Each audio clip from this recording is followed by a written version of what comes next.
Hello and welcome to another special edition of First Post Game Plan brought to you by Oppo.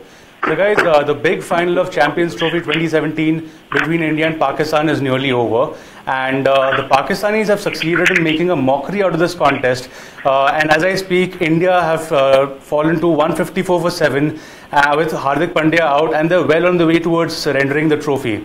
Now, joining me right now is noted cricket expert Ayaz Memon, live from Delhi. And Ayaz, what did we just witness right now in the Indian innings? Well, I think it's been a shambolic batting performance by India. The top order got screamed off by Mohammad Amir, and I must say that he bowled a superb opening spell. And when in your first spell, you get Rohit Sharma, Virat Kohli, and Shikhar Dhawan. He actually left the Indian batting in tatters. From there, it was always going to be uphill.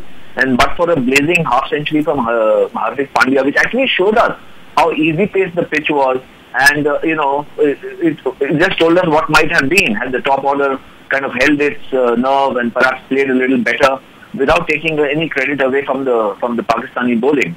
But I think everything that could go wrong for India went wrong, because apart from winning the toss, but the decision to field first backfired on Virat Kohli and his team. Pakistan put up a total of 338, which seemed unimaginable considering their batting performances in this tournament. Yes. And then, of course, they came and broke India's back within the first 10 overs. Absolutely. And Mohammad Amir was at his fiery best today. I mean, those 3 wickets in his initial spell. Would you rate this as his best performance since his comeback from the ban, or for that matter, one of his best ever?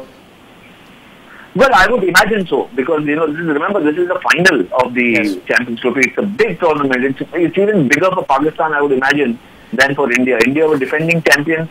India still higher ranked. Pakistan came from virtually nowhere, and they sensed this opportunity. They had to have a couple of players who put their hands up and put in match-winning performances, and they found them in Fakhar Zaman with support from Hafiz and Azhar Ali, and then of course Mohammad Amir, who actually had been in the shadows of Hassan Ali in this tournament, but he came into his own here and showed that he's actually the real swing maestro.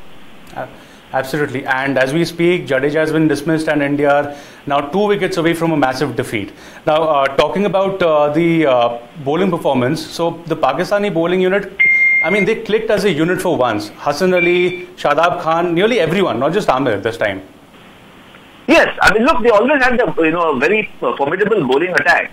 I think the weak link in the attack against India were the spinners. Imad Wasim, who we haven't seen much in this match, bowl, and Shadab Khan, who Hardik Pandya got after him, but he picked up 2 important wickets. Absolutely. So I think, the only chance conceivably that India had chasing a massive score of 338 was not to lose more than maybe 2 wickets till about 30 overs were bowled, and the score was about 170, 180, because that gave you a reasonable chance of then, kind of chasing down the remainder of the runs with your strong batting lineup, long batting lineup in the remaining 20 overs. But that, if you lose early wickets, you just put so much more burden on the new batsmen. So if you have a Yuvraj and Dhoni, they are exceptional players, but they have to start rebuilding the innings. And then in rebuilding the innings, then they have to consume deliveries, they have to consume overs, and the right run rate mounts. And then therefore to strike that balance between mounting run rate, preserving wicket, it can get daunting for the best. And talking about the shambolic Indian batting performance, so this was basically a case of a top order failure which essentially cascaded into an overall failure as well. So do you think that the middle order crumbled when it was put to the acid test for the first time in the tournament?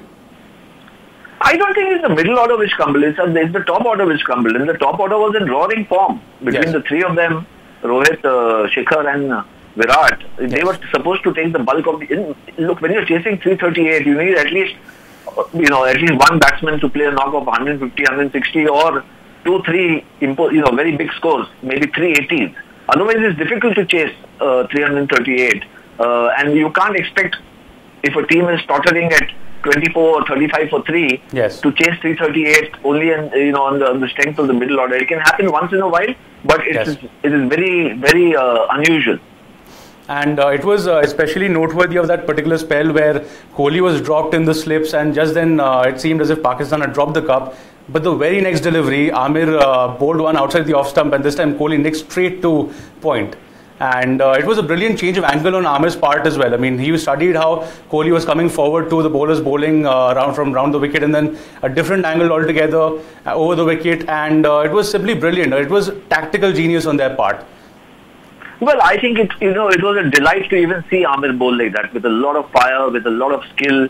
He's got the ability to slant the ball across the batsman's right-hander's body and bring the ball in also, and he does it so cleverly, and sometimes it comes in so late that it can flummox the best, and Virat Kohli is, if not the best, amongst the best certainly. So he's got the better of Rohit Sharma and Virat Kohli and Shikhar Dhawan, and that's not a small feat at all. And you have to give credit where it is due. I think the Pakistani batsmen, maybe they enjoyed a little early luck, but there was nothing lucky in Mohammad Amir's bowling. Absolutely. And a quick word before we wrap up. Is this the start of is this a new beginning for Pakistani cricket, which was in the dark shadows for so long? Well, they could use that. They could use it as that. They could, use this triumph as a stepping stone to improving the cricket in their domestic structure. And they are obviously handicapped by teams not coming and playing in Pakistan. But yes. I think something like this, a victory like this, especially coming against India, is going to kind of trigger off such massive, not just celebrations, but interest in the game, that I would imagine it can be only good for the game in Pakistan. Absolutely. Well, Pakistan are just 2 wickets away from one of the most memorable victories of all time. And that unfortunately brings us to the end of this episode of First Post Game Plan, brought to you by Oppo. And thank you so much, Ayaz, for joining in. And that also means that this is the end of our coverage of the Champions Trophy 2017. We had a lot of fun covering it, whether in the form of live blogs or in the form of discussion on First Post Game Plan. A big thank you to you, the viewers, for staying tuned to First Post for your coverage of Champions Trophy. And thank you so much once again. It's a good night from us for now.